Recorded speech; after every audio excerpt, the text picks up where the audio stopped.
Buonasera a tutti. Vi chiederete perché non sia partita la sigla, semplicemente perché non ci sono riuscito. Dopo un po' di tempo si perde l'abitudine a fare molte cose e quindi in questo momento siamo partiti direttamente senza far partire la sigla e direttamente con il nostro ospite, direttamente da Tehran, il professor Hamidreza Gholamzadeh, che noi ringraziamo, che ha un vasto curriculum di studi internazionali, PhD conseguito anche negli Stati Uniti, e a cui diamo il benvenuto. Welcome, Dr. Hamidreza Gholamzadeh. Thank you very much. It's a pleasure to join your program. So now we start to conversation, and we have some question. I put on more or less 8 questions, big questions, and then I translate it. Allora, questa trasmissione, come capite, sarà principalmente in inglese, ma io porrò prima una domanda in italiano, poi la tradurrò appunto per il nostro ospite e poi tradurrò la sua traduzione. Io volevo chiedere al professore qual è attualmente la situazione in Iran e a Teheran in modo particolare durante questi giorni, quando si parla di un imminente attacco da parte degli Stati Uniti. Dr. Gholamzadeh, how is the situation now in Iran?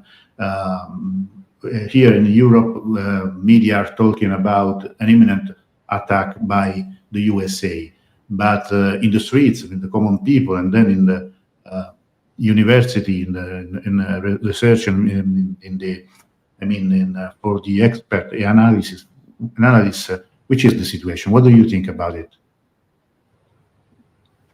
The situation here in Iran is normal. Life is going on. People are going to their works. Students go to the universities for exams, and schools are open. Businesses are almost open, and everything is almost normal.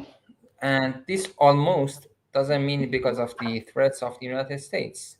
It's actually because of the protests and the bad economy that we were facing a couple of weeks ago. But the threats from the United States is not changing the lives of people, because for the past more than 4 decades, for almost 47 years now, we have been under sanctions, we have been under threats from the United States, and we have been under, let's say, coups and all the plots that the Americans had against Iran. So we are almost familiar with these threats and situation, and it doesn't change our lives. So I think I should stop for your translation. Yeah, thank you. Allora il professore dice che in realtà non c'è una situazione che non sia normale, nel senso che la gente va normalmente all'università, va al lavoro e fa la sua vita di sempre nonostante questa minaccia degli Stati Uniti. D'altra parte il professore dice sono 47 anni che noi viviamo in un regime di profondo accerchiamento, con le sanzioni, con le minacce, con tutto quello che sappiamo. Quindi questa situazione piuttosto è stata influenzata da quanto è avvenuto nelle scorse settimane, con le dimostrazioni, con le manifestazioni, con quello che è successo, relative soprattutto alla situazione economica. Quindi adesso passerei alla seconda domanda, cioè che è proprio relativa a questa situazione. Dr. Gholamzadeh, today the guide talk about a coup. He said last weeks they try a coup against the Islamic Republic, and there were thousands of deaths, and they all start with demonstration, as you said, for economic troubles. And at the beginning, I remember that President Pezeshkian and then the guide Khamenei too, they said people have the right to demonstrate because we have a lot of problems. But then happened something else. And even the Mossad said we have our people in there. So Could you explain us what really happened? Sure. Let's begin from the last days of December. On final days of December, we had some protests across especially Tehran, and it was for economy. Some businesses closed their shops. They came to streets. They called on the government to do something for the bad economy, a sharp drop in currency value against US dollar, and the unpredictable situation of economy. That was their demand, that it needs to be fixed. That was all. They came to streets, they chanted, they made their statement, and then they get back to their shops, their homes, whatever. And there was no conflict in that. It continued in the early days of January as well. So we had some few days of these very peaceful protests that happened in different cities, in different parts of Tehran, in Grand Bazaar, and in different places. We had no security challenges, we had no violence, and there was no oppression or such things. That was all. But then what happened was that we had a call for demonstration by dissident Prince Pahlavi, who is the son of the Shah, who was collapsed actually by the Islamic Revolution. And he asked people to go to the streets to try to topple the regime. That was the call by Pahlavi and other groups also. And it was supported by the Americans as well. So the call was for Thursday, January 8th. And people went to the streets. The estimation is that we had, I think, 300,000 to 400,000 people across the country in different cities went to the streets. And though it was a demonstration, for most of them, it was for bad economy, protest against the economy. For some of them, it was pro-Pahlavi. And here in between, there remain some people who we can say were well-organized, well-trained terrorists, which were supported by the Israelis, by the Americans, and by terrorist groups outside Iran, like MKO, Mujahideen Khalq organization. And how we can say that? Because as you mentioned, Israelis posted something on Twitter, for example, and claimed that they have people on the ground. MKO, the terrorist group, announced the names of their members who were killed on the streets of Iran. And we have the President Trump supporting the rioters. So all in all, what happened on Thursday night was that at the beginning, the protest was very calm and peaceful. People went to streets. They began with chanting against the bad economy, and that was all very fine. But suddenly, some people, some groups appeared on among the people, and they tried to make it violent. And they were those trained people because they were very familiar how to set fire to cars, for example, to ambulances, to fire trucks, to buses, to buildings, to banks, to mosques. And suddenly there were guns and other arms that appeared among the population. And they encouraged people, they used actually the protesters to encourage them and to go to the some places, like for example military bases and police stations, and to raid into those places. And that was actually the beginning of the conflict. And they tried to destroy everything. They tried to kill people, and they used guns, and they used knives, they used swords and other things, the blades and such things, to kill as many people as they could.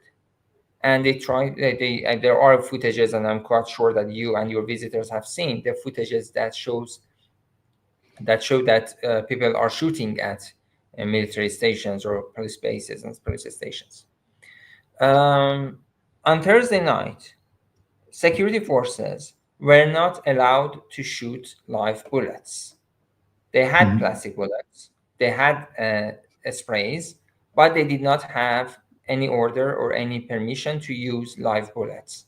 So the only thing that happened was those police stations or military bases that the people were raiding, and so it's military place, and nowhere in the world is allowed to be attacked, and they defended themselves. So in other areas of the city, whatever that has happened about shooting, it has not been from the security forces. What happened was that people, the protesters, the real protesters, witnessed this violence and this terrorism on Thursday night. And the second night, on Friday night, January 9th, what happened was that all those protesters tried to distance themselves. They stayed at home, and the number of the people on Friday night and Saturday night was much, much lower than Thursday. So these were the terrorist groups. These were the rioters who remained in the street, and they tried to make more violence and try to kill more people. And they officially and literally they attacked different places and set fire to different places to let's say make a coup in the country. Okay. So let me translate for the public. Allora, innanzitutto scusate, una cosa che sta commentando Pasquale, e allora Antonello interrompi ogni tanto il tuo ospite, un po' di cortesia quando dite le cose, anche quando le chiedete, mi raccomando, lo dico sempre con il giusto garbo. A chi pure sta condannando, rispondi mia sorella. Noi sentiamo, dopo poi intervenite e parlate e dite quello che pensate. Ecco, solo questo. Allora, la sua analisi qual è? Che alla fine di dicembre sono entrate, cioè sono cominciate delle proteste, soprattutto a Teheran, per problemi economici principalmente, e ci sono stati scioperi, ci sono state serrate anche nel bazar di Teheran e in molte città iraniane. Gli slogan erano essenzialmente per una questione economica, cioè per la richiesta di un cambio, che ovviamente la situazione economica voi sapete che è molto molto problematica, sia per le sanzioni sia sicuramente per una cattiva gestione, insomma, della cosa pubblica, questa sicuramente. Cosa è avvenuto? Che dopo una prima fase in cui queste manifestazioni sono state di carattere principalmente pacifico, a inizio gennaio c'è stata una svolta molto radicale.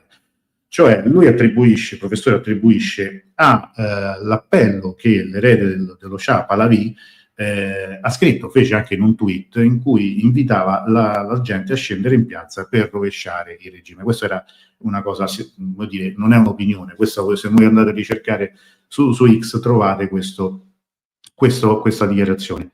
E gli stessi Stati Uniti e Israele vogliono, il 3 gennaio, fanno una dichiarazione in questo senso, di sostenere queste rivolte. I manifestanti in tutto il paese si calcolano in 300-400 mila in tutto il paese, quindi insomma un numero molto consistente. All'improvviso, questo diciamo il carattere delle manifestazioni, avviene a una svolta in modo radicale, perché cominciano ad esserci intanto delle persone in grado anche di, fare la guerriglia urbana, quindi che hanno sicuramente ricevuto un addestramento, e nel giro di pochi giorni vengono assaltate moschee, ospedali e anche appunto altri edifici governativi. Il professore sostiene che in realtà le forze di polizia non abbiano usato live bullets, cioè proiettili diciamo in grado di uccidere. Resta il fatto che le vittime sono migliaia, e che quindi io questo ero partito dalla domanda, dal fatto che la guida, mi pare stessa, se non sbaglio ieri e oggi, ha parlato di un tentativo fallito di colpo di Stato. Io invito tutti a scrivere commenti, però non interrompete, cioè voi certo non crederete che io mi fermi per rispondere a voi. Insomma, quindi lasciate le vostre indicazioni, commenti, ma insomma sempre in tono civile, mi raccomando, mi raccomando. So, Professor Gholamzadeh, third question, economic problems, we said. It's just a matter of sanctions, or there's something else and more serious? To be honest, no, it's not only the sanctions. Throughout the history, especially before the Islamic Revolution, our economy has been oil dependent, and everything was set on oil revenue, and it was actually just the revenue and income from the selling crude oil. No refineries, no extra charges, no extra benefits from the oil. It was only selling crude oil. And economy has been based on that. And before the revolution, during Pahlavi dynasty, what we had was a total dependence on foreign markets and foreign intervention in our economy. So because of that, we did not have development in our country. Because of that, we did not have industry in our country. And we did not have technology in our country. After the revolution, Iran tried to become independent. And it has done a lot to cut this dependence on oil revenues and to be less dependent on that and more working on sustainable sources of income. But it is very difficult because we can say our economy is addicted to oil revenues, and it has not been able to fix itself yet totally. Of course, now that we are speaking from 100 dependence on oil economy, oil income, we are now almost half dependent. We have made refineries. We are selling oil products, not only crude oil. And we have tried to make other sources of income as well, like, for example, agriculture, like industry, like knowledge-based products, medicine, and such things. But it is still needs to go on, and it is not enough. So because of the sanctions, we are not right now. Let's put it this way: right now, we can make money, but the most suffering that we are tolerating from the sanctions is that we cannot transact the money. We cannot move the money from outside to inside the country or from inside to outside the country. We cannot easily trade with other countries. We can make the money, but we cannot bring the money. We cannot earn the money the way normally countries can do. Or, for example, as you may know, sanctions on food and medicine is illegal according to the international law. But many Europeans and the Americans are not selling us food or medicine because they say, you are Iran, we cannot transact money with you. And since we cannot send money or receive money from Iranian sources, so we cannot sell medicine to you. So drugs and medicine is practically under sanction for Iran. Yes, Americans are not sanctioning them, but they are practically doing that, and they are depriving Iranians from access to medicine, for example. So that's the main challenge with the sanctions. We cannot transfer money easily. Allora, io avevo chiesto... No, please. Just concluding this part. The main problem is that we are still moving from the oil dependence to sustainable sources of income. And this procedure needs time and needs, of course, management.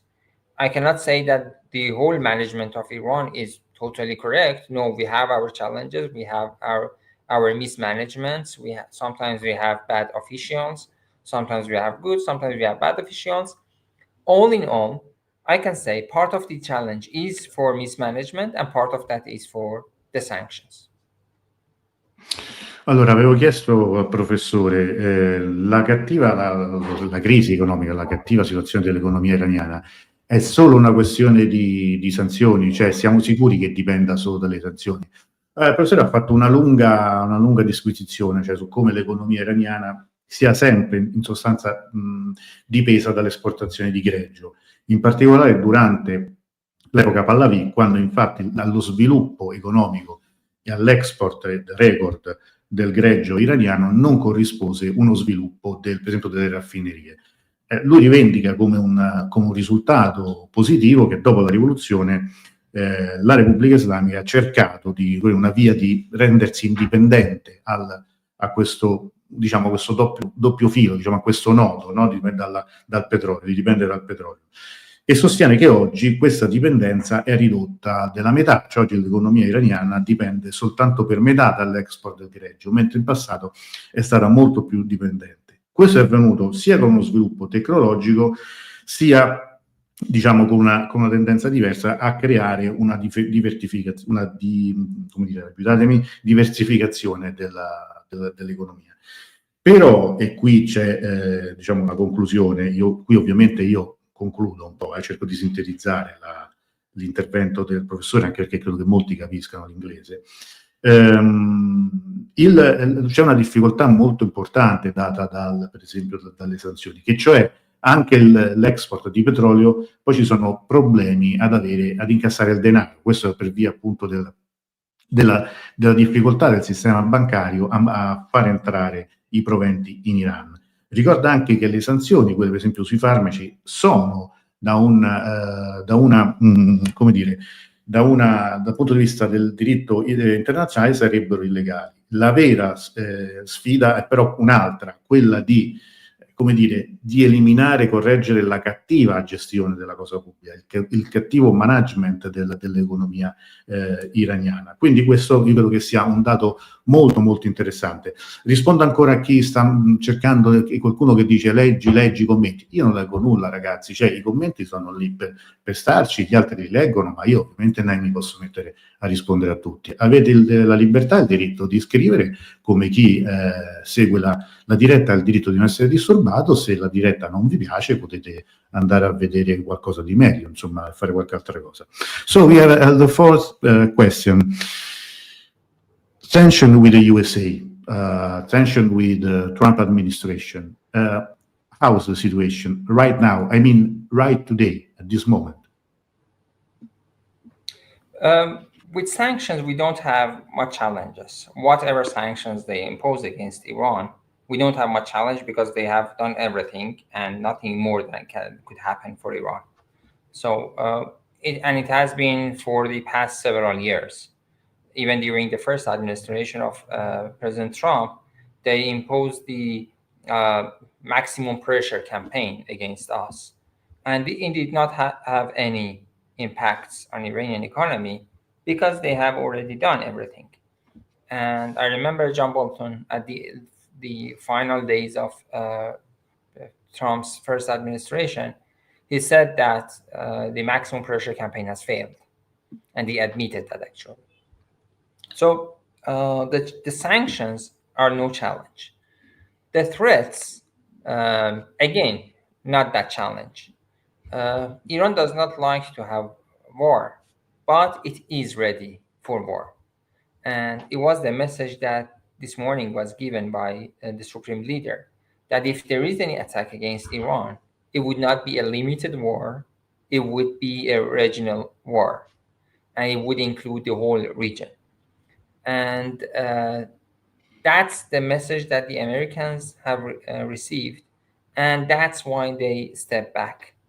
They brought their Navy fleets and the military devices and instruments to the region to frighten Iran, to bully Iran.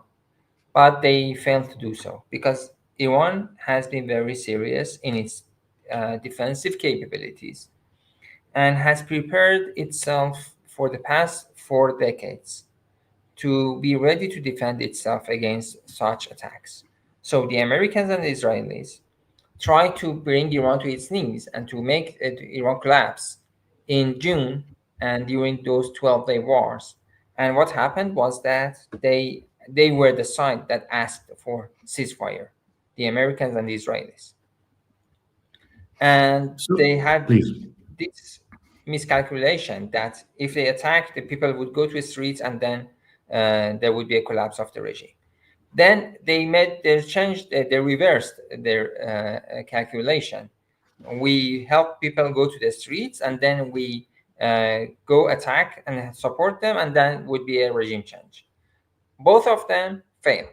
In June and in January, both of them failed. And the Americans have now realized that neither attacks nor coups would not be able to topple the government in Iran.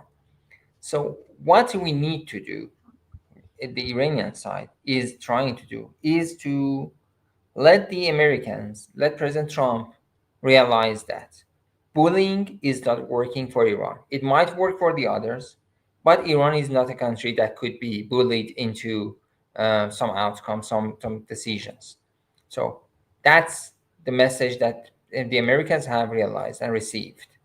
Iran is not going to bow down to pressure. If they want to have discussion, they can have discussion. And to my news, to the understanding of me, they have accepted Iranian terms for a possible negotiation. It could be indirect negotiations only and only about nuclear issue, and it would not include zero enrichment. So that's the latest that I could say about the discussions that have been, the message that have been conveyed between different parties, Iran, Russia, Turkey, Qatar, and other countries in the region. The messages, all in all, we can say has been such an agreement. Allora, il professore sostiene che tutto è cominciato con, ricorderete, la politica di massima pressione, quella di Trump qualche anno fa, che evidentemente è fallita, cioè la Repubblica Islamica non è caduta e questo lo sappiamo, cioè nonostante un'ondata di sanzioni che erano state gravi come mai prima, perché avvenivano dopo il fallimento e il ritiro unilaterale degli Stati Uniti dall'accordo sul nucleare del 2015. Poi continuano le minacce, cioè le minacce che ci sono state, che ci sono ancora oggi, che però, come dire, secondo il professore, non sono minacce credibili per l'Iran. Se l'Iran viene minacciato, comunque è pronto alla guerra. La guida ha detto, mi sembra proprio oggi, che se gli Stati Uniti attaccano l'Iran non sarà una guerra tra Iran e Stati Uniti, ma sarà una guerra regionale. E il professore sostiene che gli Stati Uniti stanno facendo un passo indietro, cioè che tra minacce, movimenti anche di truppe, di navi militari, effettivamente ci siano situazioni di stallo, in sostanza. Sostiene il professore sempre che Israele e Stati Uniti hanno provato 2 volte, come dire, a rovesciare l'attuale sistema in Iran. Una è stata a giugno con la guerra di 12 giorni, un'altra è stata a gennaio con una fallita insurrezione. Questo di fatto c'è stato. La guerra di 12 giorni ricorda come alla fine ci fu un cessate il fuoco che di fatto fu una necessità per Israele. Il fallimento di questo in giugno e gennaio è la dimostrazione anche che bullizzare diciamo i paesi, cioè minacciare, fare la voce grossa con l'Iran non serve, mentre magari è efficace con altri paesi. Il professore conclude dicendo che comunque il dialogo è sostenibile, cioè è possibile anche attraverso l'intermediazione di altri paesi come il Qatar, come la Turchia, a patto che ci siano dei termini chiari per il negoziato e che quindi una delle condizioni chieste sempre da Trump, cioè l'arricchimento zero, non è assolutamente accettabile per l'Iran. So, fifth question, is possibly now a different role of China and Russia in this crisis? They are both two important players in world politics. And when 12-Day War happened, they were not sure about the destiny of the Islamic Republic, and especially Russia. They were not sure if Islamic Republic would survive the attacks in June. And so they hesitated to help Iran at the beginning. But later on, after a few days, when they realized that everything would be stable and Iran is going to handle the situation, they tried to make some help. Of course, the Chinese were more involved, and they helped more with some equipment. But there is one important point in between, that if anything happens to Iran, not only Russia, not only China, but also the whole region would suffer from the consequences. Because Iran is in a very strategic position. It has access to, it has oil, it has control over the Strait of Hormuz. Its ally in Yemen is in control of the Strait of Bab al-Mandab in the Red Sea.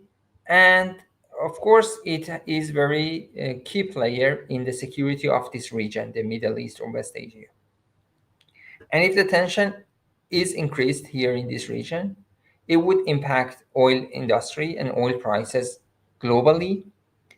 It would impact the trade routes in Persian Gulf and the Red Sea, and it would increase the rates and prices across the world because of the oil prices mainly, and of course the transferring routes, the sea routes would be longer, and security would not be in place. When security is not in place, only air routes from east to west, only land lines from land routes from east to west, all of them were cut. We would be cut, and the trade from the east of the world to the west of the world, from Asia to Europe and Africa, would be affected negatively. So they have realized that this region, especially Iran as the most important player in the region, needs to survive. And if it does not survive, the impact would be for everyone. So let's talk about oil again. Uh, the highest number of the highest volume of oil reserves belongs to Venezuela, and the United States has almost acquired access and control over the Venezuelan oil. And it says that I am the one who decides for the oil industry of Venezuela. The same way that they have treated Iraq for the since the early years of this century. After collapse of Saddam, they have control over Iraq and Iraq economy, and the oil that Iraq sells, the income, the revenue goes to American banks, and it is the American president who allows the Iraqi president to have access to its own money, and they can decide for the Iraqi people how to spend their money and how much they are allowed to spend. So with such a control over Iraq, with such a control over Venezuela, two important oil producers, and with close relations with Saudi Arabia, Americans are trying to have control over the main part of the oil industry. And that is a serious threat for China, which is the largest oil consumer and oil importer in the world. So this challenge, it would be very serious. If Americans want to have control over only oil market, and they don't allow Iran to sell oil, then the first victim would be China. And they need to beg Americans to allow them to buy some oil. So that is the most important point. And we know that this trade war, this technological warfare between China and the United States is very strategic. It's not just about oil, it is about other minerals as well. So again, the microchips, that is one of the most important parts of uh, the challenge between China and the United States, is very important. And Venezuela, again, has a good amount of rare materials. Again, Americans have access to that. Africa is part of that challenge as well. Afghanistan was part of that challenge as well. So Americans are trying to seize the opportunities and seize the places that have access and have reserves of these rare materials to challenge the Chinese, who are close to Taiwan, which is the main producer of microchips and semiconductors in the world, and it is easier for the Chinese to acquire actually capture Taiwan rather than Americans. So in this challenge, Iran is very important, and security of Iran and security of West Asia is very important because it is the trade route, and the Chinese in their trade war against the United States need this region. The Russians also need this region as well, because it is the easiest and the fastest route to the open seas and to the Indian Ocean would be through Iran. And if it is not stable, if it is not secure, the Russians cannot have access to the ocean either. So it is important for them as well. If Iran collapses, one of the key players in the world politics and one of the key allies of the Russia would collapse, and the Russians would lose that partner. Let's remember a few years ago when the war in Ukraine, the conflict in Ukraine was going on. The Russians used Iranian drones to change the calculations. Of course, Iran did not sell those drones in support of the Russian operations in Ukraine. The purchase was long before the Ukraine war began. It was in 2020 and before the 2022 that the fight erupted in Ukraine. But they used this, and it was Iranian technology that helped them. And it was Iranian technology and Iranian security that controlled and fought against terrorism in the region. If Iran had not fought ISIS in Syria, now Russians would be fighting them in their own land. Turkey would be fighting them in their own land. Iraq would have collapsed so far. And now many countries in the Europe and in Eastern Iran would be placing and homing and housing the displaced people and refugees, and security was totally unstable in this region. So this is the reason that Iran is very important to Russia, to China, and of course to the rest of the region. Ora avevo chiesto al professore quale possibile ruolo di Cina e Russia in questa crisi. E diciamo il suo, trovo molto interessante questa prima parte della sua risposta, cioè che Russia e Cina all'inizio della guerra dei 12 giorni, diciamo, sono rimaste molto, come dire, molto sulla soglia a guardare quello che succedeva. Soprattutto la Russia non era convinta che la Repubblica Islamica sarebbe sopravvissuta all'attacco di Israele. La Cina invece era più coinvolta soprattutto con la fornitura di armamenti e tecnologia. Il punto è, cioè, se succede qualcosa all'Iran, cioè se cade la Repubblica Islamica, le conseguenze sarebbero non soltanto per il popolo iraniano e per l'Iran, ma per tutto il mondo, e spiega perché. Innanzitutto per la questione dell'export del petrolio, perché il prezzo del petrolio del greggio salirebbe, andrebbe alle stelle, perché lo stretto di Hormuz, quello da cui passano tutte le, sapete, le petroliere, buona parte delle petroliere, quello che conduce fuori dal Golfo Persico, tutto questo traffico potrebbe essere chiuso, e ugualmente avverrebbe nello Yemen per quanto riguarda il Mar Rosso con gli alleati dell'Iran, e questo sarebbe una conseguenza molto molto seria per l'economia mondiale. Non sarebbe d'altra parte garantita la sicurezza a livello internazionale. Pensate soltanto a tutte le volte che sono stati chiusi lo spazio aereo, no, in questi mesi. Poi, in un certo senso, sostiene che l'Iran deve sopravvivere anche per la Cina e la Russia, e spiega il perché. Gli Stati Uniti hanno deciso di controllare, no, il petrolio del Venezuela, come fecero per quello iracheno, in cui di fatto la vendita, l'export del petrolio iracheno venne direttamente poi amministrato dagli Stati Uniti.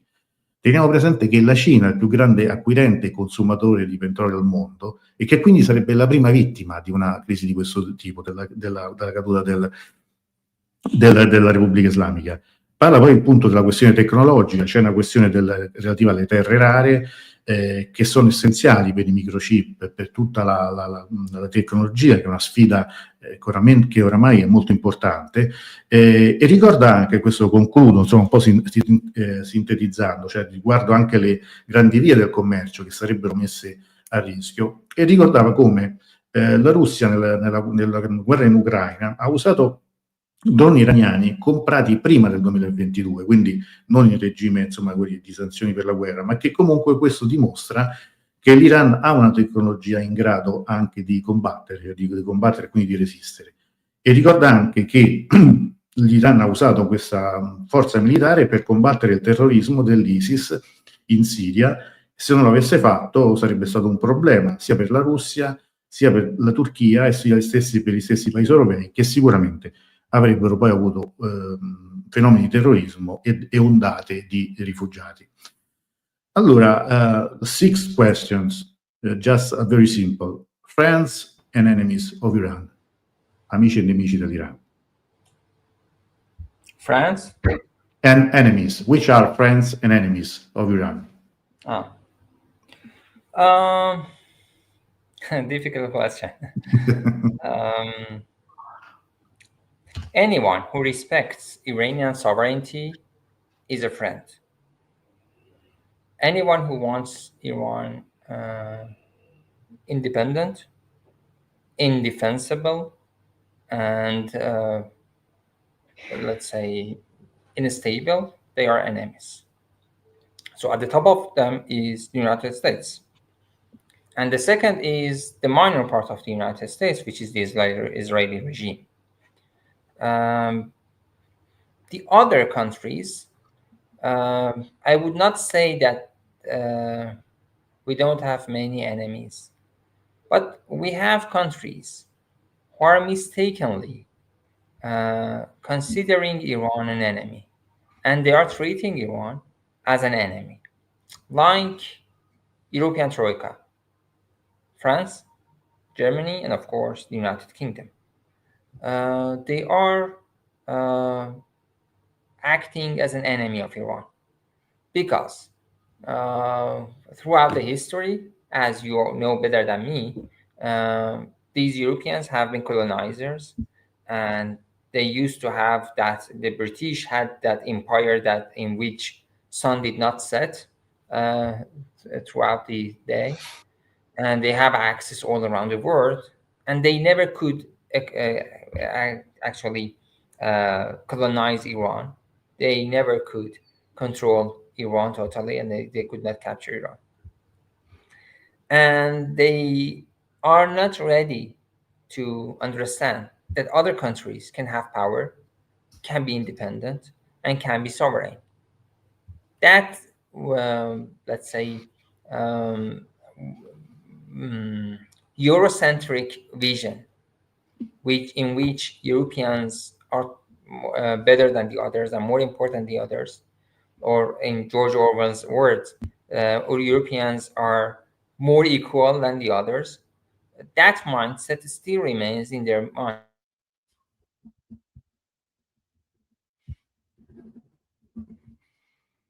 I can't hear you. I no more can hear you. I can hear your voice. Allora, approfitto di questo problema tecnico, si fa per dire, per tradurre fino a qua, no? Chi è amico e nemico dell'Iran?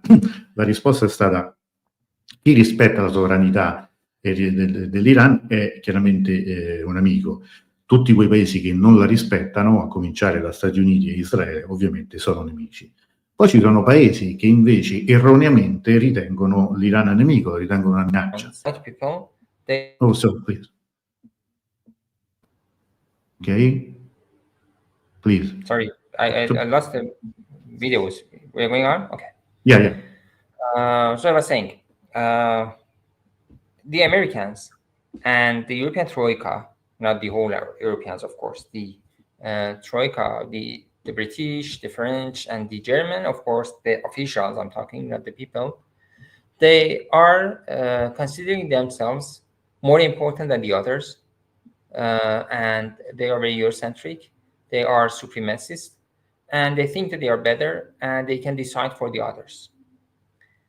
And they are the top leaders of the liberalism and capitalism, and they cannot tolerate a country which says that I have my own system of governance, and I don't believe in either liberalism or communism in the time of the Islamic Revolution. It was actually the Cold War, and we had bipolar world.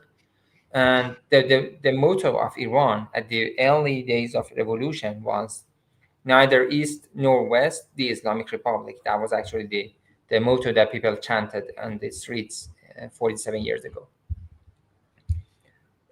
So if they accept Iran as it is and as a sovereign state, Iran is not considering them an enemy.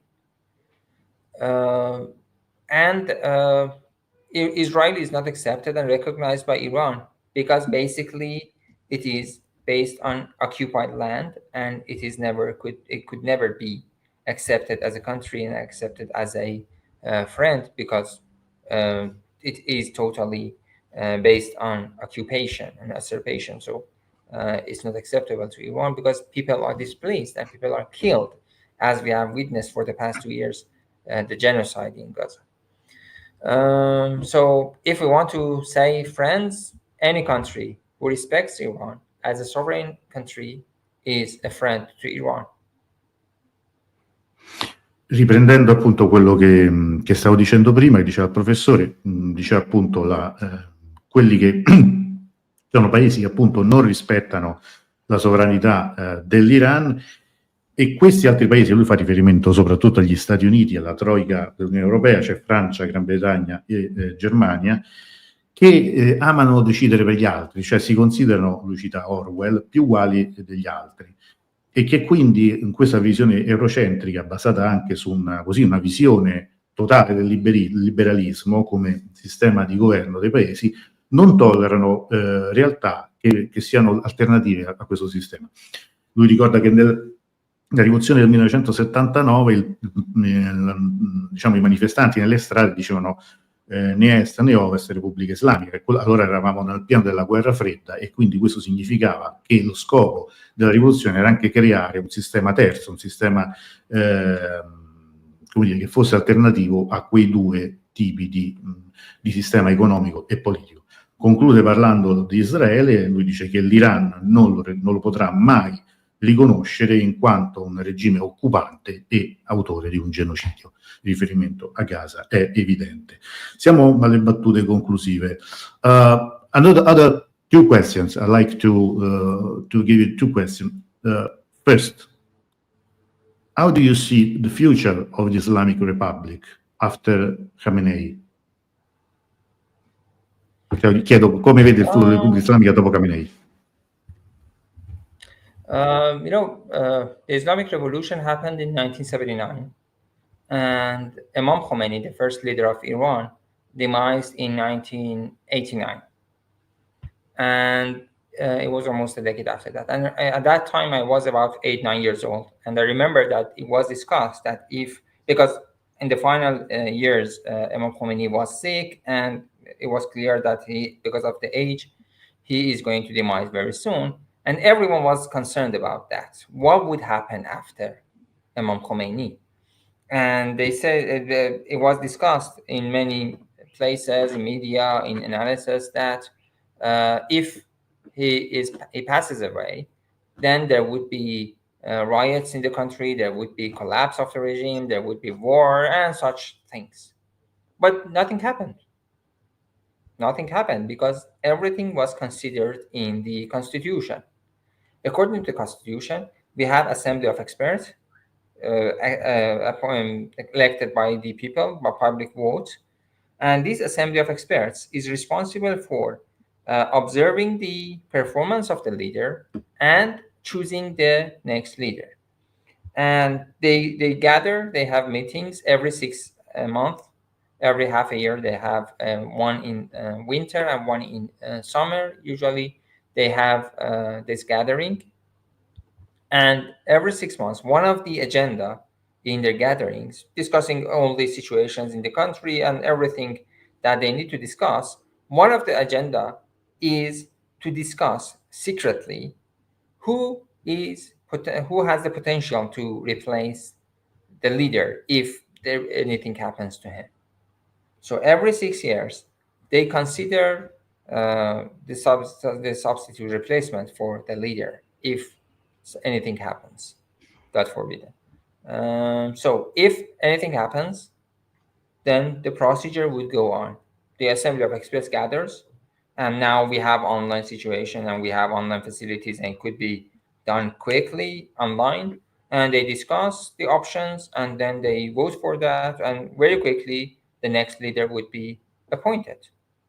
And based on who the next person would be, something might change, but not everything would change, because Iran is a well-established country. It has its own constitution, it has its own regulations, it has its own rules and laws, and everything will work like clockwork, and it's not going to have a sudden change in anything. We have army, we have IRGC, we have security forces, we have ministries and the government, we have three branches of power, the executive, the judiciary, and the parliament, and everything would go on. Just remember the other year that when President Raisi had that incident, and he was martyred in the helicopter crash. So what happened? Very easily and very smoothly, we moved toward the election, and then we had interim government, then election, and then we elected the next president, and now we are working with the President Pezeshkian. So everything is just like any other normal country. We have our regulations, and we follow the guidelines, and then would be the continuation of the country. Bene, allora il professore ha delineato un quadro molto chiaro, cioè ricordava la rivoluzione del 1979 e la guida era appunto Khomeini. Quando Khomeini morì, gli ultimi mesi era già molto malato, quindi si sapeva che avrebbe avuto poco tempo, morì a 89 anni nel 1989.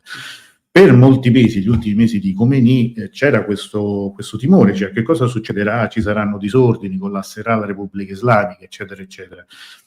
E invece non andò così, nel senso che la Costituzione, poi definita negli anni precedenti, semplicemente definì il fatto che l'Assemblea degli esperti scelse poi il successore, e questo è quello che è previsto tuttora. L'Assemblea degli esperti, che io ricordo è un'assemblea composta da 88 membri, poi chi volesse approfondire, ci sono sempre i miei corsi online. È un'assemblea degli esperti che ogni 6 mesi si incontra e discute anche su l'eventuale successore, in questo caso di Khamenei. Il professore fa anche, dice una cosa interessante qui tra le righe, nel senso che qualcosa potrebbe cambiare, ma non cambierà tutto. Ecco, cioè c'è una possibilità di un cambiamento interno anche dal punto di vista costituzionale, ma non prevede cambiamenti drastici.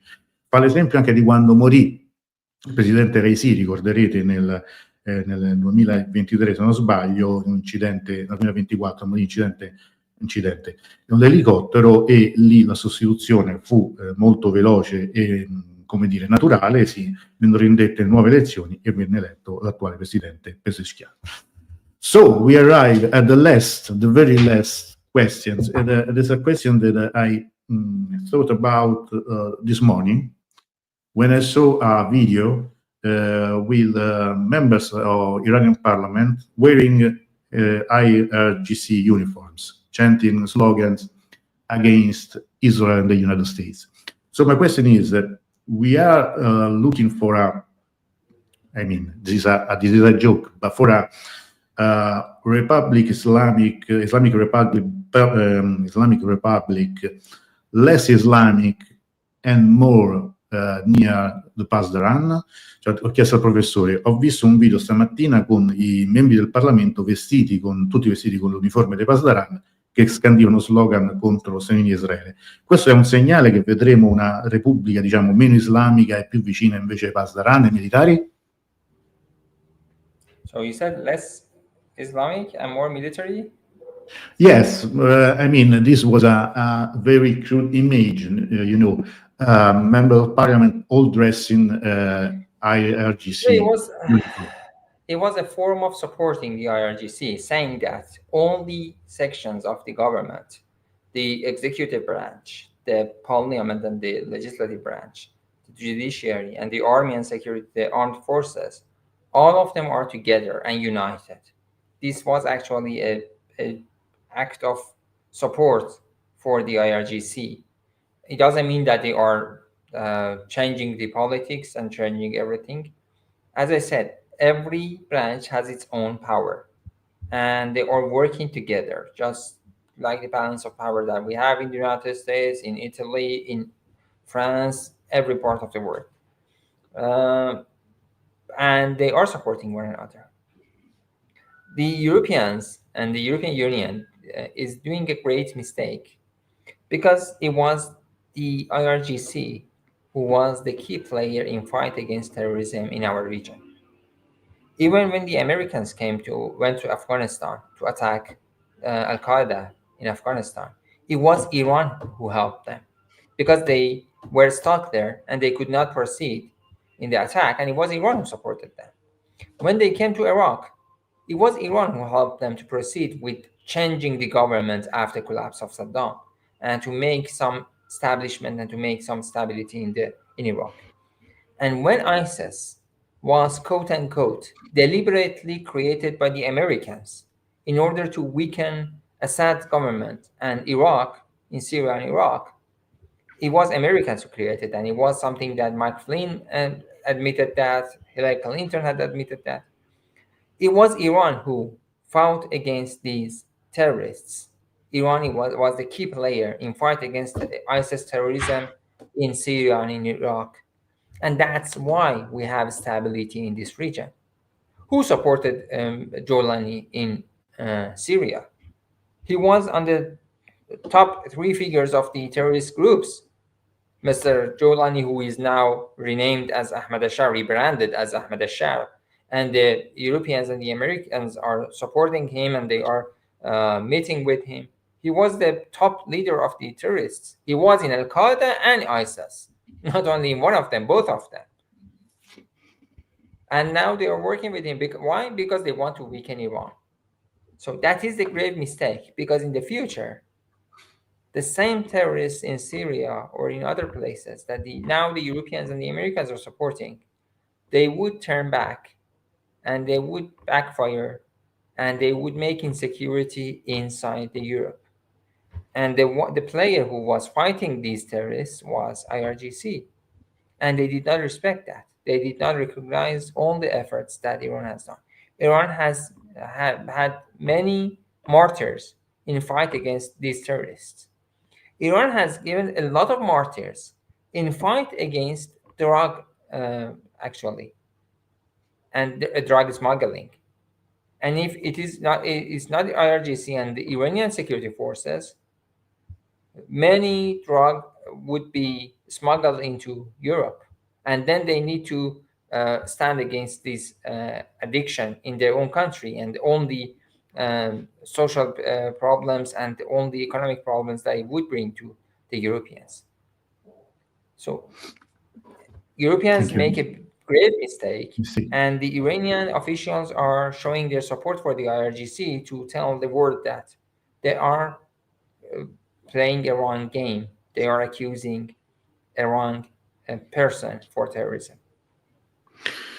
Allora, questa è l'ultima domanda, avevo chiesto al professore, oggi ho visto questo video, forse sta andando ancora, ma intanto traduco, ho visto questo video di alcuni parlamentari, anzi dei parlamentari iraniani, compreso il presidente Ghalibaf, lo speaker Ghalibaf, che cantavano, appunto, scandivano slogan contro Israele e Stati Uniti, indossando la divisa verde dei Pasdaran. Allora, la battuta che avevo fatto è: siamo vicini a una trasformazione, cioè, come dire, un paese un po' meno islamico, ma più vicino ai Pasdaran. Un'ipotesi che spesso si fa qui, no? Un paese più governato più dai militari che dalla politica o dai religiosi.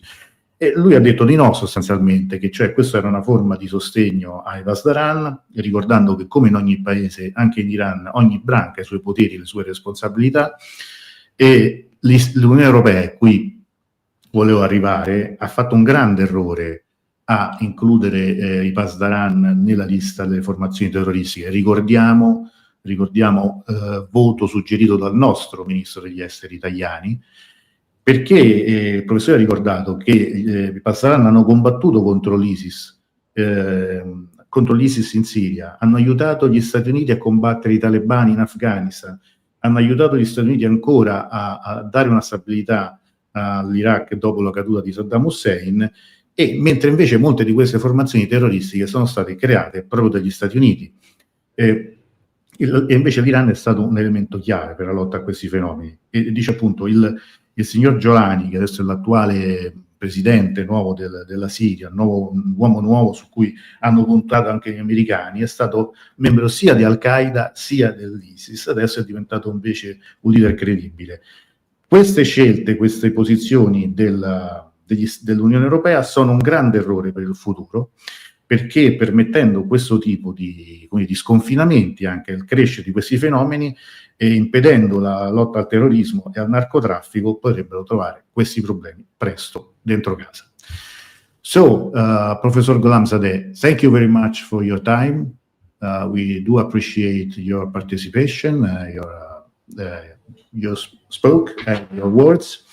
Hope all the best for you and for your country. Keep in touch.